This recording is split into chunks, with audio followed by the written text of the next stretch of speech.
Hello बच्चों, एक बार फिर आप सभी का स्वागत है। इसके पहले वाले वीडियो में हमने जो है हाफ पार्ट कवर किया था हमारे इस चैप्टर का, disease, infectious disease and how to prevent them का। आज हम उसके आगे जो है बात करने वाले हैं, जिसमें सबसे पहले हम बात करेंगे N epidemic of a disease. Epidemic क्या होता है? तो जैसे आप सबको पता है, प्रेजेंट टाइम में कोरोना वायरस चालू है, तो पहले ये भी एक एपिडेमिक था, लेकिन बाद में पैंडेमिक बन गया। तो जानते हैं कि एपिडेमिक क्या होता है। तो जर्म्स जो होते हैं डिसीजेस के, जैसे फ्लू हो गया या कंजक्टिवाइटिस हो गया, तो ये जो है बहुत जल्दी स्प्रेड होते हैं और हवा की मदद से स्प्रेड होते हैं। ठीक है, तो इस वजह से क्या होता है, जो बहुत सारे लोग होते हैं उनको ऐसी बीमारियां हो जाती है ना। तो मतलब एक बार में ही बहुत सारे लोगों को ये बीमारियां हो जाती है। अगर जैसे वाटर की बात करें, तो वाटर जो है अगर एक कॉमन सोर्स है, तो वाटर हमारा कॉमन सोर्स है। अगर वो कंटेमिनेट हो जाता है जर्म से, किसके जर्म से? उन डिसीजेस के जर्म से, जैसे कॉलेरा हो गया, तो वहाँ पे डेंजर है कि मतलब जितने लोग उस पानी को पिएंगे तो हो सकता है उनको भी कॉलेरा हो जाए। समझ आ रहा है आपको? तो या फिर दूसरा एग्जांपल अगर हम ले, तो जैसे कोई ऐसा जगह है जहाँ पे मॉस्किटो की ब्रीड काफ़ी ज़्यादा है, मतलब जहाँ पे मच्छर काफ़ी ज़्यादा है, तो वहाँ पे चांसेस है कि लोगों को वहाँ पे जो है, जो रहते हैं वहाँ पे, उनको मलेरिया हो जाए। समझ आ रहा है आपको? तो इस तरीके से काफ़ी सारे ऐसे जर्म्स होते हैं जो कंट्रीब्यूट करते हैं किसी ना किसी डिसीज़ को उन लोगों के लिए जो लोग उनसे इंटरेक्ट करते हैं, उनके इंटरेक्शन में आते हैं। और जब बहुत सारे लोग किसी एक एरिया के उनको अगर सेम डिसीज़ हो जाता है, वो सेम इन्फेक्शियस डिसीज़ हो जाता है सेम टाइम पे, तो हम क्या बोलते हैं? हम बोलते हैं कि there is an epidemic of disease. तो एपिडेमिक मतलब जब बहुत सारे लोगों को सेम बीमारी हो सेम टाइम पे, ठीक है, तो हम क्या बोलते हैं? Epidemic of disease. Epidemic of the disease मतलब एपिडेमिक आ गई है उस बीमारी की। ठीक है, तो एयर, वाटर, फूड, इंसेक्ट क्या है हमारे मीडिया में, जहाँ से डिसीज क्या होता है, आता है। हमने इसके पहले वाले वीडियो में देखा था। और इस वजह से हम सबको जो है अपना ध्यान देना चाहिए कि हम जो है मतलब साफ़ सुथरा खाना खाएं, जर्म वाला खाना ना खाएं, है ना। पानी या जो हवा है वो एक तरीके से मतलब क्या होता है, जो वाटर एयर होते हैं उनको उनका ख्याल रखें। जो ब्रीडिंग ऑफ इंसेक्ट हैं उनका हम जो है उनको प्रिवेंट करें कि कैसे भी करके ब्रीडिंग ना हो। ब्रीडिंग मतलब उनकी पॉपुलेशन बढ़े ना। समझ आ रहा है आपको? तो इससे हम क्या कर रहे हैं, इनडायरेक्टली हम जो है डिसीज़ को एक तरीके से मतलब रोकने से, बढ़ने से जो है रोक रहे हैं। ठीक है, तो हम क्या कर सकते हैं, एक बीमारी को इस प्रकार रोक सकते हैं एपिडेमिक बनने से। तो इसके लिए क्या इंपॉर्टेंट है? इसके लिए ये इंपॉर्टेंट है कि हम क्लीनलीनेस को अपना एक हैबिट बना लें। ठीक है, स्वच्छता को, साफ सफाई को अपना एक हैबिट बना लें। ठीक है, अब प्रिवेंशन के बारे में बात कर लेते हैं। Prevention of infectious diseases. तो प्रिवेंशन कैसे हो सकता है इन्फेक्शियस डिसीजेस का, उनके बारे में बात कर लेते हैं। तो डिसीज़ को प्रिवेंट करने से पहले मतलब प्रिवेंट करने के लिए हमको जो है मतलब जैसे अगर वाटर है, तो वाटर से डिसीज़ फैले उसके लिए हमको क्या करना चाहिए? हमको जो उसको प्योरीफाई करना चाहिए। जहाँ पे जो वाटर वर्क होता है वहाँ पे उसका अच्छे से प्योरीफिकेशन होना चाहिए। जो छोटे टाउन या जो छोटे शहर गांव हैं, है ना, वहाँ पे ब्लीचिंग पाउडर जो है ऐड किया जाता है कम्युनिटी सोर्सेज ऑफ वाटर में। क्यों किया जाता है? ताकि जो जर्म्स वगैरह हैं, या अगर कोई जर्म्स है तो वो मर जाए।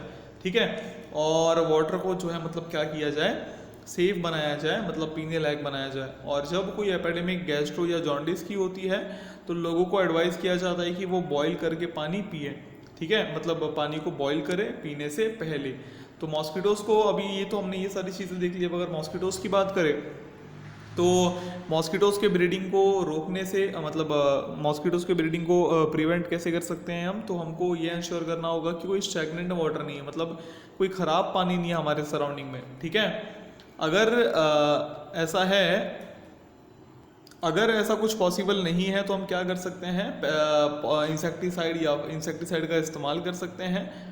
और जो बीमारियां होती हैं इनसे, जैसे मलेरिया वगैरह, उनसे हम क्या हो सकते हैं, बच सकते हैं। ठीक है, तो इन चीज़ों का ध्यान देना चाहिए हमको। उसके बाद जिन लोगों को सीरियस इन्फेक्शंस होता है या सीरियस इन्फेक्शियस डिसीज़ होते हैं, जैसे ट्यूबरक्लोसिस, स्वाइन फ्लू, तो उनको जो है क्वारंटाइन करना चाहिए। क्वारंटाइन मतलब घर में अकेले रखना चाहिए, उनके मतलब किसी को उनसे जो है कांटेक्ट में नहीं आना चाहिए।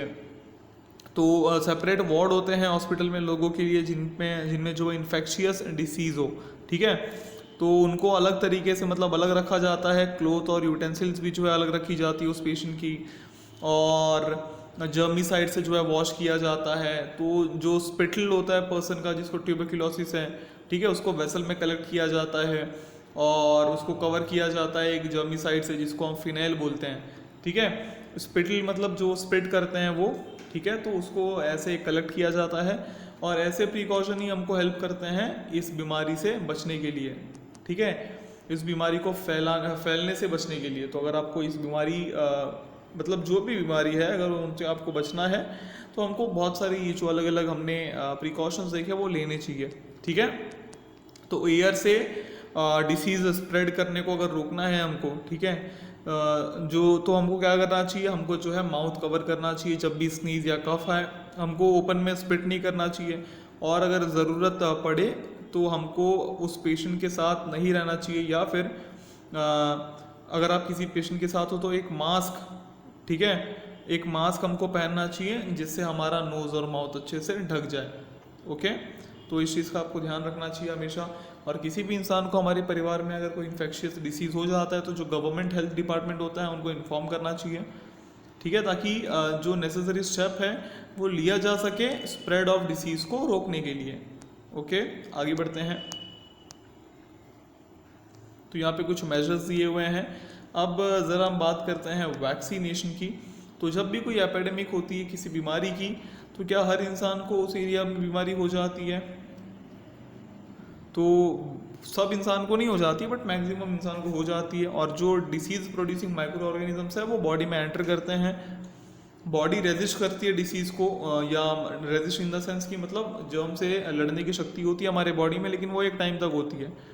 इस वजह से बहुत बार क्या होता है कि हमको डिसीज़ नहीं होता है, जब मतलब जर्म्स बहुत बार आ जाते हैं तो भी हमको डिसीज़ नहीं होता है, क्योंकि हमारे बॉडी में बहुत सारे ऐसे टूल्स हैं जो क्या करते हैं, हमारे बॉडी को डिसीज़ से बचाते हैं, हमारे लिए लड़ते हैं, ठीक है। दूसरा तरीका क्या है डिसीज़ से प्रिवेंट होने का, मतलब डिसीज़ को प्रिवेंट करने का?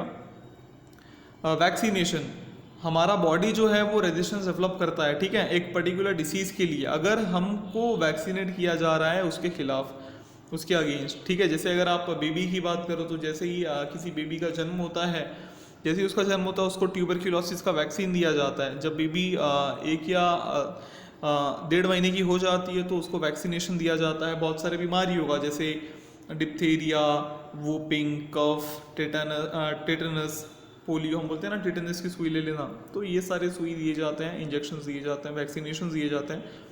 और 2 से ज़्यादा डोसेस वैक्सीनेशन के दिए जाते हैं 1 मंथ के इंटरवल पे, ओके, ताकि उनको कोई ऐसी प्रॉब्लम ना आए, कोई फ्यूचर डिसीज़ की प्रॉब्लम ना आए।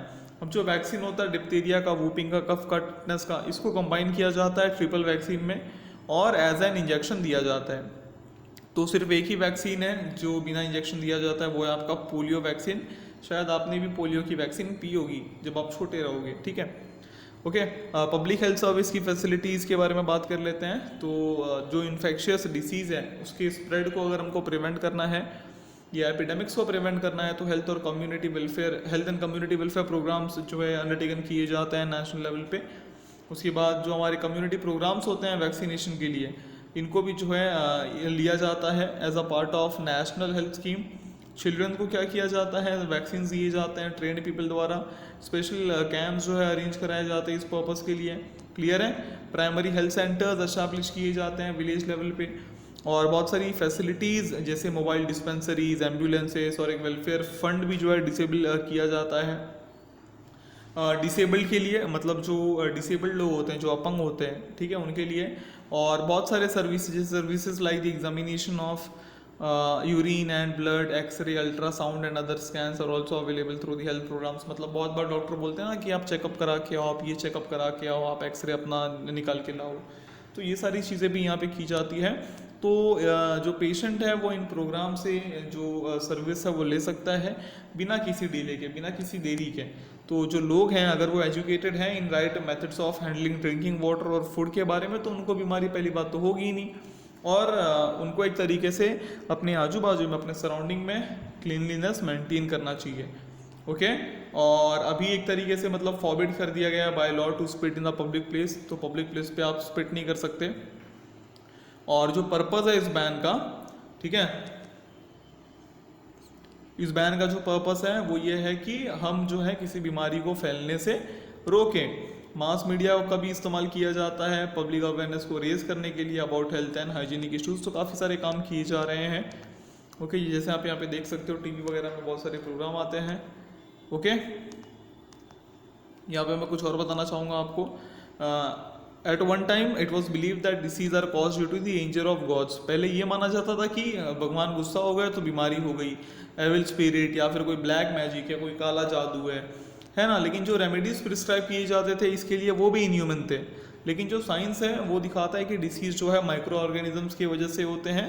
और जब ये मालूम पड़ा तो ये बिलीफ सारे झूठे जो है साबित कर दिए गए। माइक्रो ऑर्गेनिजम्स एक लिविंग थिंग्स हैं, ठीक है। और जितने भी माइक्रो ऑर्गेनिजम्स हैं वो बीमारियां नहीं क्रिएट करते हैं, ठीक है। सारे माइक्रो ऑर्गेनिजम्स बीमारी के लिए रिस्पॉन्सिबल नहीं होते हैं। कुछ माइक्रो ऑर्गेनिजम्स की वजह से डिसीज़ होता है। कुछ माइक्रो ऑर्गेनिजम्स काफ़ी यूज़फुल होते हैं, हमारे काम में भी काफ़ी आते हैं। वो एक तरीके से जैसे मिल्क को अगर आपको योगर्ट में कन्वर्ट करना हो या बैटर को फर्मेंटेशन करना हो इडली के लिए, डोसास बनाने के लिए, तो उसमें मदद करता है। ओके, तो ये आपको ध्यान में रखना है। तो क्या क्या हमने पढ़ लिया एक बार फटाफट से देख लेते हैं। और हाँ, एक और चीज़ आपको ध्यान रखनी है, cleanliness of balance diet and vaccination are essential for the prevention of infectious disease. साफ सफाई, एक अच्छा डाइट मतलब बैलेंस डाइट, वैक्सीनेशन ये बहुत ज़रूरी है किसी भी बीमारी को फैलने से रोकने के लिए। तो हमने क्या क्या पढ़ लिया, हमने देखा कि डिसीज़ जो है माइक्रो ऑर्गेनिजम्स की वजह से होते हैं, जिनको हम क्या बोलते हैं, इन्फेक्शियस डिसीज़। तो जो डिसीज़ माइक्रो ऑर्गेनिजम्स की वजह से होते हैं उनको हम बोलते हैं इन्फेक्शियस डिसीज़। माइक्रो ऑर्गेनिजम्स जिनके वजह से डिसीज़ होते हैं उनको जर्म्स भी बोला जाता है। ओके, आगे हमने क्या पढ़ा कि जितने भी इन्फेक्शियस डिसीज़ होते हैं वो किसी स्पेसिफिक माइक्रो ऑर्गेनिजम्स या जर्म के थ्रू होते हैं। मतलब कोई एक स्पेसिफिक माइक्रो ऑर्गेनिज्म या जर्म रिस्पॉन्सिबल रहता है उस डिसीज़ के लिए। उसके बाद जो इन्फेक्शियस डिसीजेस हैं वो किसके थ्रू फैलती हैं, वाटर, फूड या फिर एयर के थ्रू, बाय डायरेक्ट कांटेक्ट या फिर इंसेक्ट के थ्रू, ठीक है, इंसेक्ट बाइट्स के थ्रू। और अगर ध्यान रखा जाए तो हम हमारे बॉडी को एक तरीके से बचा सकते हैं, मतलब जर्म को रोक सकते हैं बॉडी में घुसने से, और जो स्प्रेड ऑफ डिसीज़ है वो रोक सकते हैं। और बहुत सारे लोग अगर एक प्लेस पे अगर उनको बहुत सारे लोगों को किसी एक एरिया में बहुत सारी बीमारी मतलब सेम बीमारी हो जा रही है सेम टाइम पे, उसको हम बोलते हैं एपिडेमिक। उसके बाद लास्ट में हमने क्या पढ़ा, जो वैक्सीनेशन है एक अच्छा मेथड, एक एक्सेलेंट मेथड है डिसीज़ को रोकने का। तो बच्चों आज के लिए इतना ही। आई होप कि आपको पूरा समझ आया होगा। इसी के साथ मिलेंगे अगले वीडियो में जहाँ पे हम बात करेंगे बचे हुए क्वेश्चन आंसर्स के बारे में। Till then stay home, stay safe, thank you.